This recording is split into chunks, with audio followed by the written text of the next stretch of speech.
Located beside a beautiful estuarine environment on the Lower Manning River, dairy farmer Julian Biega strives to produce a high-quality product while conserving the natural system that surrounds his property. The farming ethos here is to not only farm for today, but we've got to farm for tomorrow. My wife and I own 300 acres and we lease another 350 acres. We milk anywhere between 180 to 200 cows.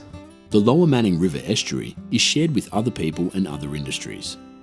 Oyster farmers, fishermen, and tourist industries all rely on keeping a pristine river. In an effort to implement best practices on his farm, Julian began working with Mid-Coast Council, Dairy Australia, and Hunter Local Land Services Project Officer Peter Beale. Local Land Services works with the dairy industry to bring about a better environmental outcome for this valley and the region in general. A collaboration of farmers, government and industry bodies came together to help Julian introduce measures that would not only benefit the environment, but also improve productivity on his farm. This particular project was a collaborative effort right from the word go. Mid-Coast Council had significant funding available targeting this lower estuary, trying to protect water quality. They worked with Dairy Australia, a couple of consultants, and Dairy New South Wales. We actually had a meeting here to look at what the options were and make some joint decisions. A major project was undertaken to install an effluent storage and reuse system on Julian's farm. We've got about 800 square metres of concrete to hose down and keep clean once a day. So with that sort of runoff, we need to store it somewhere. So we've installed a above ground effluent tank, which will take all the effluent off our yard, out of our dairy, where we'll be able to store it for a longer period and also then reuse it as a fertiliser source on our paddocks. Designer of the system, Nick Bullock, had to navigate constraints in construction due to the system being installed on a floodplain with water tables and a sensitive estuarine environment to consider. The project was funded by Mid-Coast Council's environmental levy and the New South Wales Estuarine Management Program.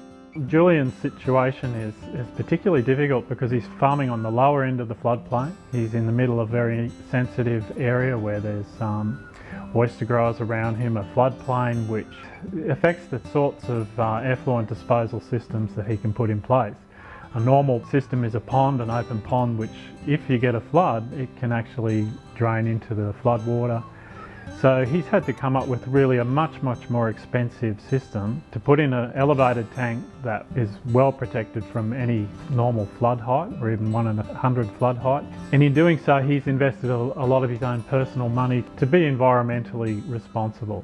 Julian is one of 7 dairy suppliers of Farmer's Own for Woolworths, a brand that is catering to a growing number of consumers who don't just value the taste of a product, but also how it's made. One of the big things we've had to address as farmers supplying Woolworths is the consumer focus. We now have a product that we're directly involved in, that milk is our milk. People are ringing us to get comments and ask questions about it.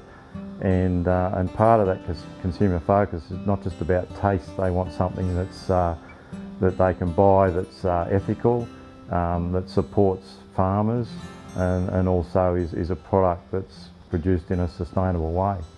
And that's what we've seen with Julian over a number of years.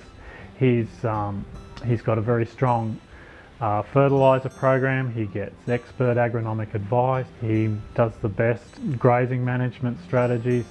And there's just a whole package there where he's applying the best science, the best knowledge and the best care for both his cows and the environment. Some of that best science being used is through soil testing and nutrient analysis. So we have soil tests done on the farm so we can see where the nutrient levels are down, and we can then target the fertiliser that's going to come out of the effluent onto these paddocks. And that way we'll be able to cut down on synthetic fertiliser. Local Land Services were also able to assist with Catchment Action New South Wales funding to help Julian fence off the river from his grazing paddocks. Where now we'll be fencing off the riverbanks to stop the cattle from going over. If we can keep them off that, it'll provide clean water for the estuary and clean water for our neighbours. The cattle were moving into the mangrove and actually grazing out an area. That causes milk problems for Julian's cows. Cows can get stuck. Mangroves play a particularly important role in filtering and managing nutrients through the whole estuarine system, so they're integral to see that they're functioning properly. There's another benefit that by fencing off the rivers we're providing better conditions for oysters, and the oyster farmers ultimately will benefit. So it's a win-win for both industries. The work that Julian has undertaken has achieved environmental, economic and social benefits. He has not only improved the productivity and general management of his dairy enterprise, he has left the estuarine environment in a better state, improving the natural system for the other people and industries that rely upon it.